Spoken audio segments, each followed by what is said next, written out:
முதல் வாசகம். மணமகன் மணப்பெண்ணில் மகிழ்வது போல் உன் கடவுள் உன்னில் மகிழ்வார். இறைவாக்கினை எசையா நூலிலிருந்து வாசகம். அதிகாரம் 62, இறைவசனங்கள் 1 முதல் 5.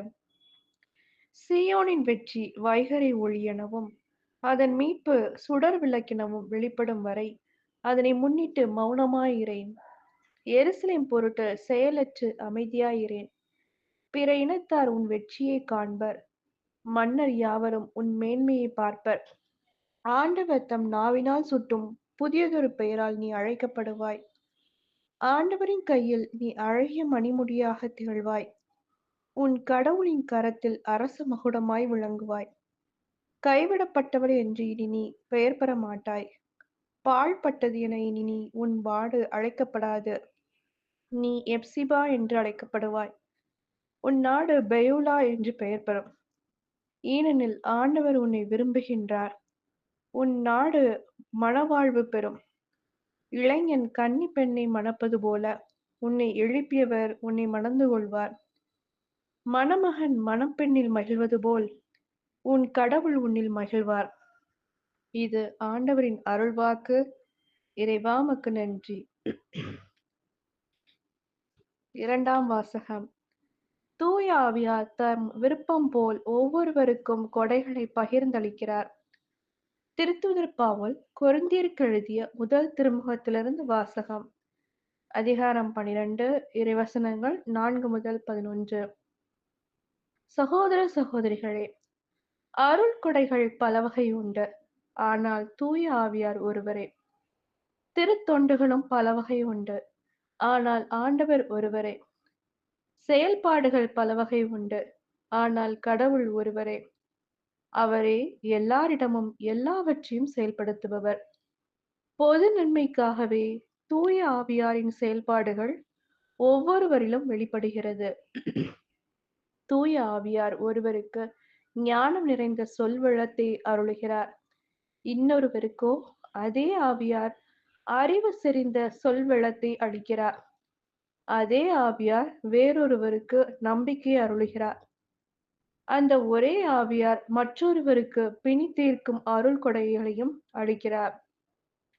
தூய ஆவியார் ஒருவருக்கு வல்ல செயல்கள் செய்யும் ஆற்றலையும், இன்னொருவருக்கு இறைவாக்குரைக்கும் ஆற்றலையும், வேறொருவருக்கு ஆவிக்குரியவற்றை பகுத்தறியும் ஆற்றலையும், மற்றொருவருக்கு பல்வகை பரவச பேச்சு பேசும் ஆற்றலையும், பிறிதொருவருக்கு அப்பேச்சை விளக்கும் ஆற்றலையும் அருளுகிறார். அந்த ஒரே ஆவியாரே இவற்றை எல்லாம் செயல்படுத்துகிறார். அவரே தம் விருப்பம் போல் ஒவ்வொருவருக்கும் இவற்றை பகிர்ந்தளிக்கிறார். இது ஆண்டவரின் அருள்வாக்கு. இறைவா உமக்கு நன்றி. நற்செய்தி வாசகம். கானாவில் இயேசு செய்த முதல் அருமடையாளத்தில் தம் ஆட்சியை வெளிப்படுத்துகிறார். யோவான் எழுதிய தூய நற்செய்தியிலிருந்து வாசகம். அதிகாரம் 2, இறைவசனங்கள் 1 முதல் 12. கலிலேயாவில் உள்ள கானாவில் திருமணம் ஒன்று நடைபெற்றது. இயேசுவின் தாயும் அங்கு வந்திருந்தார். இயேசுவும் அவருடைய சீடரும் அத்திருமணத்திற்கு அழைப்பு பெற்றிருந்தனர். திருமண விழாவில் திராட்சை ரசம் தீர்ந்து போகவே இயேசுவின் தாய் அவரை நோக்கி, திராட்சை ரசம் தீர்ந்து விட்டது என்றார்.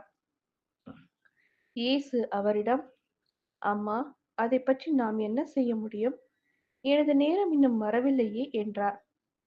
இயேசுவின் தாய் பணியாளரிடம், அவர் உங்களுக்கு சொல்வதெல்லாம் செய்யுங்கள் என்றார். யூதரின் தூய்மைச் சடங்குகளுக்கு தேவையான 6 கல் தொட்டிகள் அங்கே இருந்தன. அவை ஒவ்வொன்றும் 2, 3 குடம் தண்ணீர் கொள்ளும். இயேசு அவர்களிடம், இத்தொட்டிகளில் தண்ணீரை நிரப்புங்கள் என்று கூறினார். அவர்கள் அவற்றை விளிம்பு வரை நிரப்பினார்கள். பின்பு அவர், இப்போது மொண்டு பந்தி மேற்பார்வையாளரிடம் கொண்டு போங்கள் என்று அவர்களிடம் கூறினார். அவர்களும் அவ்வாறே செய்தார்கள். பந்தி மேற்பார்வையாளர் திராட்சை ரசமாய் மாறியிருந்த தண்ணீரை சுவைத்தார். அந்த ரசம் எங்கிருந்து வந்தது என்று அவருக்கு தெரியவில்லை. தண்ணீர் மொண்டு வந்த பணியாளருக்கே தெரிந்தது. ஆகையால் பந்தி மேற்பார்வையாளர் மணமகனை கூப்பிட்டு, எல்லாரும் நல்ல திராட்சை ரசத்தை முதலில் பரிமாறுவர். யாவரும் விருப்பம் போல் குடித்த பின்தான் தரம் குறைந்த ரசத்தை பரிமாறுவர். நீர் நல்ல ரசத்தை இதுவரை பரிமாறாமல் ஏன் வைத்திருந்தீர் என்று கேட்டார். இதுவே இயேசு செய்த முதல் அருள் அடையாளம். இது கலிலேயாவில் உள்ள கானாவில் நடந்தது. இதன் வழியாக அவர் தம் மாட்சியை வெளிப்படுத்தினார். அவருடைய சீடரும் அவரிடம் நம்பிக்கை கொண்டனர். இதன் பிறகு அவரும் அவர் தாயும் சகோதரர்களும் அவருடைய சீடரும் கப்பர்நாகும் சென்று அங்கு சில நாட்கள் தங்கியிருந்தனர். இது கிறிஸ்துவின் நற்செய்தி. கிறிஸ்துவே உமக்கு புகழ்.